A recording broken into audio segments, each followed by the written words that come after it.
बिस्मिल्लाहिर्रहमानिर्रहीम। अस्सलाम वालेकुम डियर स्टूडेंट्स। हम 9th क्लास की बायोलॉजी की शाखें पढ़ रहे हैं।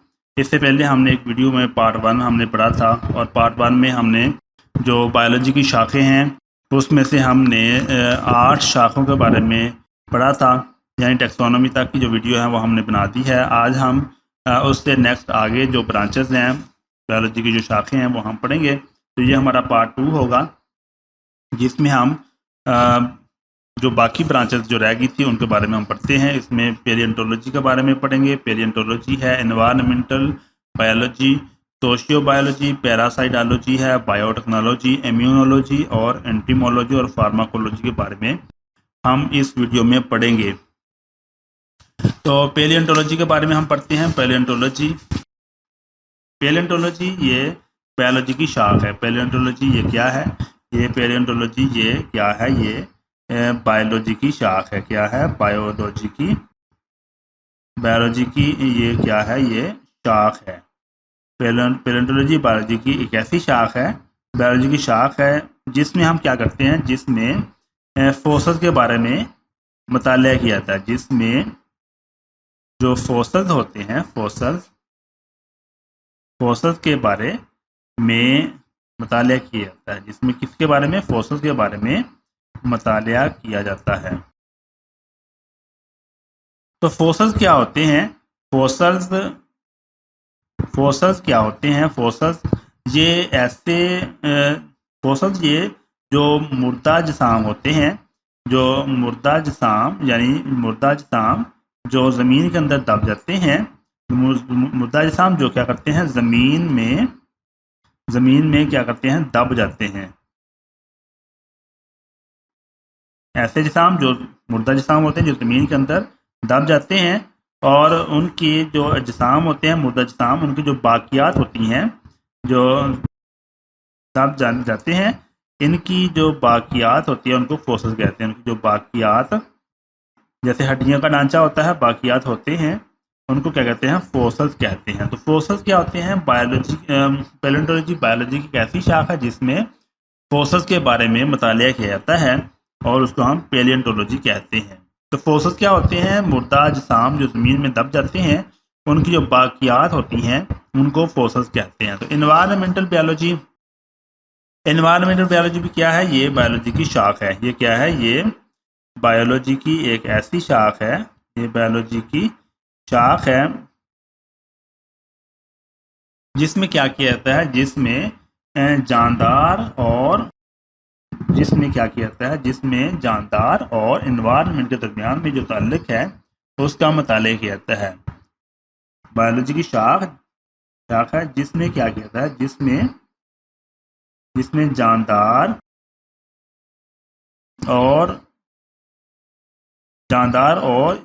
का जो माहौल है और उसका जो माहौल है, जानदार और उसका माहौल के बाहमी जो अमल है, माहौल जानदार और माहौल के दरमियान में जो बाहमी अमल है, उनके दरमियान में जो लिंक है, उसका बाहमी अमल का मुताला हम करते हैं, मुताला किया जाता है। इसको एनवायरनमेंटल बायोलॉजी कहते हैं। यानी जानदार और उसके माहौल के दरमियान में ताल्लुक़ का जो मुताला है वो एनवायरनमेंटल बायोलॉजी में किया जाता है। तो माहौल और जानदार और इसके माहौल के दरमियान में जो ताल्लुक़ है उसका मुताला एनवायरनमेंटल बायोलॉजी में किया जाता है। तो सोशियो बायोलॉजी क्या होता है? सोशियो बायोलॉजी ये भी बायो की शाख है। ये क्या है? ये बायोलॉजी की, ये क्या है? बायोलॉजी की शाख है। सोशियो बायोलॉजी ये क्या है? बायोलॉजी की शाख है जिसमें ऐसे जानदारों का मुताला किया जाता है, जिसमें क्या किया जाता है, जिसमें ऐसे जानदारों का मुताला किया जाता है, ऐसे जानदारों का मुताला किया जाता है जो क्या करते हैं, जो माशरा बनाकर रहते हैं, जो क्या करते हैं, माशरा बनाकर रहते हैं। या फिर हम कह सकते हैं कि सोशियो बायोलॉजी ये बायोलॉजी की एक ऐसी शाख है जिसमें जानदारों के जो माशरती रवैये हैं उनका मुताला किया जाता है। ऐसे जानदार जो माशरा बनाकर रहते हैं, यानी जो जानदार हैं, कुछ जानदार ऐसे हैं जो माशरा बनाकर रहते हैं। जानदार क्या करते हैं? माशरा बनाकर रहते हैं। माशरा बनाकर रहते हैं। और जानदारों का माशरे के साथ जो रवैया है, जानदारों का माशरे के साथ क्या क्या जो रवैया है उसका मुताला किया जाता है। सोशियो बायोलॉजी में जानदार जो माशरा बनाकर रहते हैं उनका माशरे के साथ जो रवैया है उस रवैये का मुताला सोशियो बायोलॉजी में किया जाता है। अब हम पढ़ते हैं पैरासाइटोलॉजी।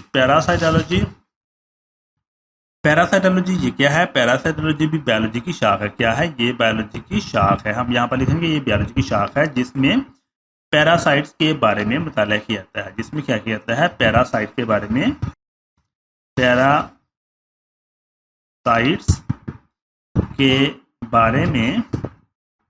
पैरासाइट्स के बारे में मुताला किया जाता है। पैरासाइट क्या होते हैं? ऐसे जानदार जो पैरासाइट ये एक ऐसा जानदार होता है। पैरासाइट ये क्या होता है? पैरासाइट ये एक क्या होता है? ये जानदार होता है जो दूसरे जानदार के जिस्म पर रहता है। जो कहाँ पर रहता है? जो दूसरे जानदार के जिस्म पर रहता है। एक जानदार है जो दूसरे किसी जानदार जो दूसरे किसी जानदार पर रहता है और उस जानदार से ये क्या खुराक भी हासिल करता है। ये खुराक और हिफाजत हासिल करता है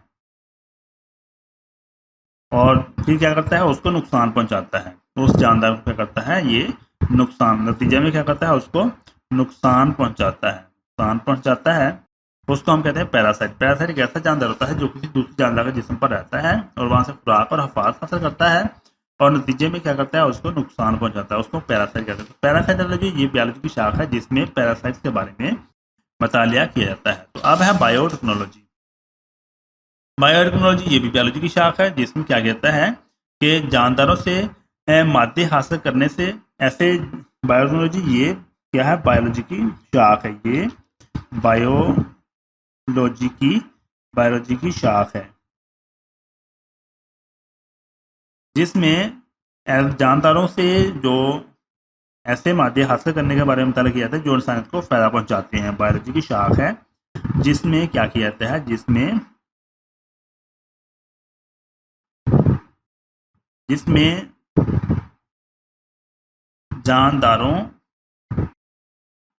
जानदारों से ऐसे मादे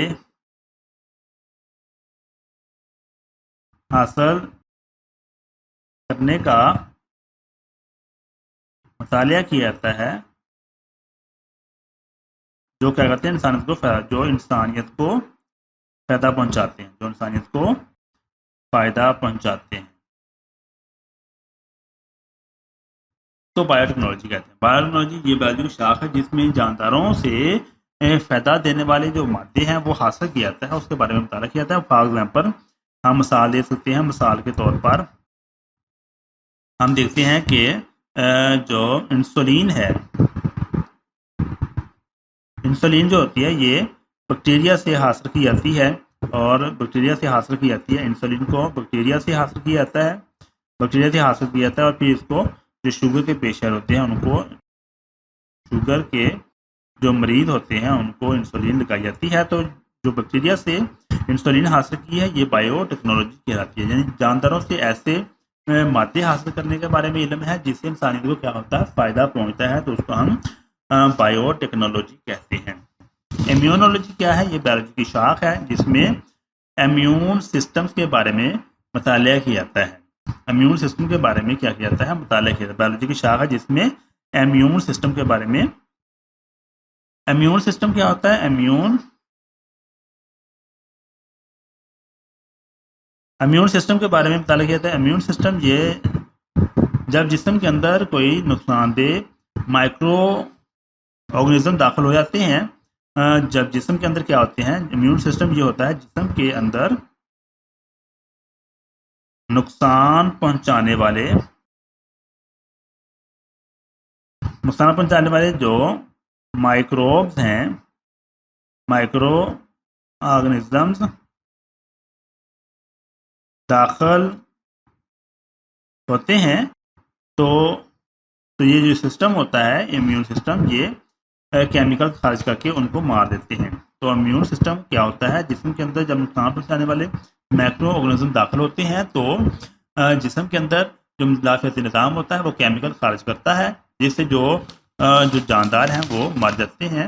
इसको हम इम्यून सिस्टम कहते हैं। तो इम्यूनोलॉजी के अंदर बायोलॉजी की शाखा जिसमें इम्यून सिस्टम के बारे में मुतालिया किया जाता है। तो ये था इम्यूनोलॉजी। इसके बाद नेक्स्ट हम पढ़ेंगे एंटोमोलॉजी। एंटोमोलॉजी ये बायोलॉजी की शाख है। ये क्या है, ये बायोलॉजी की ये क्या है, बायोलॉजी की शाख है। इसमें क्या कहता है, हशरात के बारे में मुतालिया किया जाता है। हशरात के बारे में मुतालिया किया जाता है। इसको हम एंटोमोलॉजी कहते हैं। तो एंटोमोलॉजी में क्या कहता है, हशरात के बारे में मुतालिया किया जाता है, एंटोमोलॉजी कहलाता है। तो हशरात क्या होते हैं, रेंगने वाले जानदार होते हैं, उनको हशरात बोलते हैं। तो इस तरह फार्माकोलॉजी क्या है, फार्माकोलॉजी में ये बायोलॉजी की शाख है जिसमें अद्वियात और अद्वियात का जानदारों पर असरात